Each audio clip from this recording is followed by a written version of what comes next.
Hello hello भैया चिन्हत नहीं तू का? अरे ना ना ना ना हम चिन्ह गनी आ काहे हो? आ फोनवा को बेरा पानी तू फोनवा काहे नहीं उठाव? जाना तानी आज हम पीड़िया बरत भूखल बानी ना। पीड़िया भूखा तारू क्रिया धरा के दौलत लगा दिल बड़ू के हमार गत हो जाता। ए जी सुनी ना आज भर जाए दी। नो कॉम्प्रोमाइज। ए हो हम सुनहवा करह जनी फोनवा चुमा के धर जनी लट ए हो जान भूखल बानी।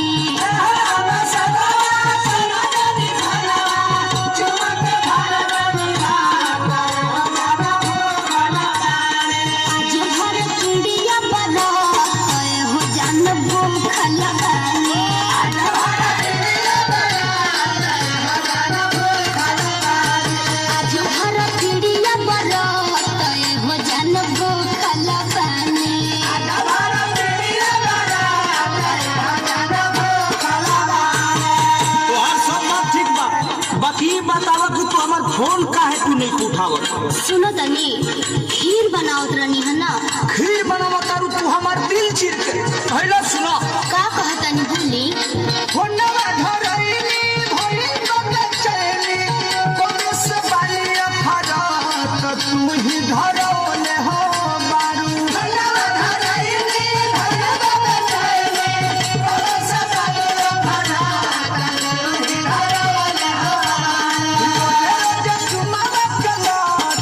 तू ही धरौले हो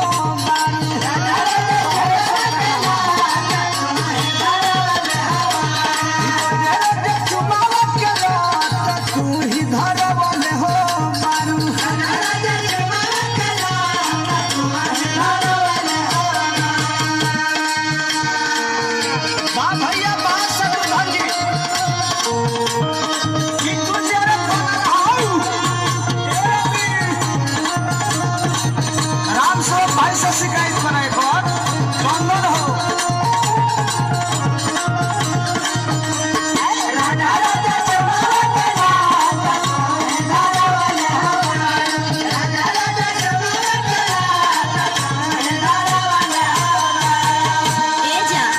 सुनो ना हमरो कुछ मजबूरी बा।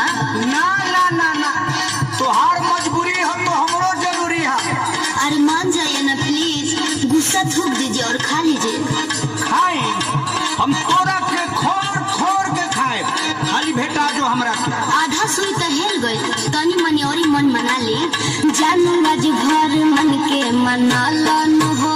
जानू आज भर मन के मना लन हो।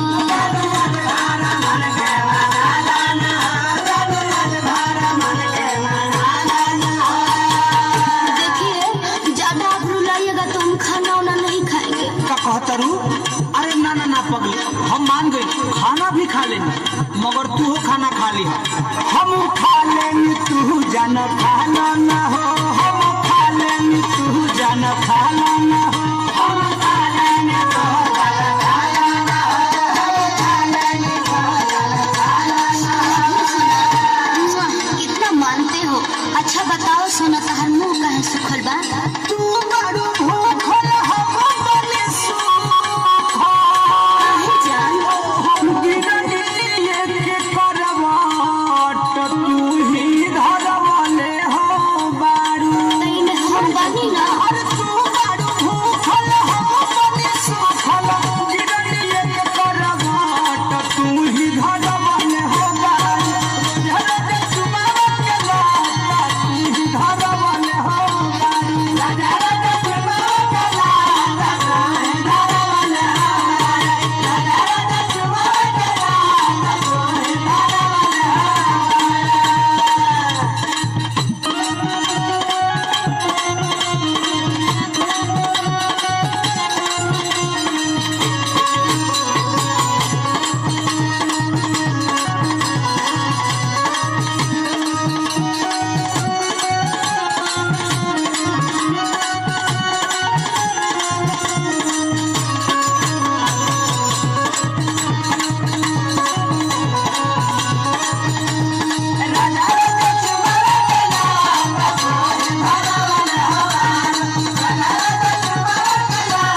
परान ले बुका हमार।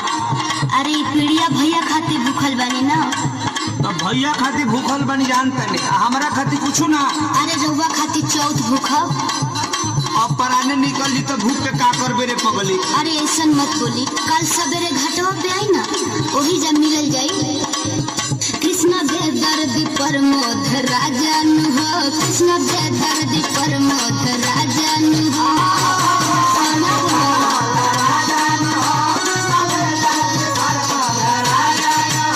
आज हमरा के तू बहुत बड़ा सजा दे देलू।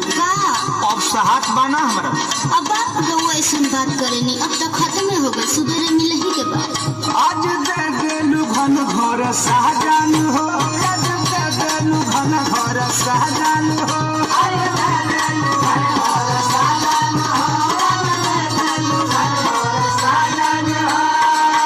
अरे रंजीत लाल के हाल बिगाड़लू, माहुर खाने लागे सरबत, तुम ही धरवाले हो बारू। रोज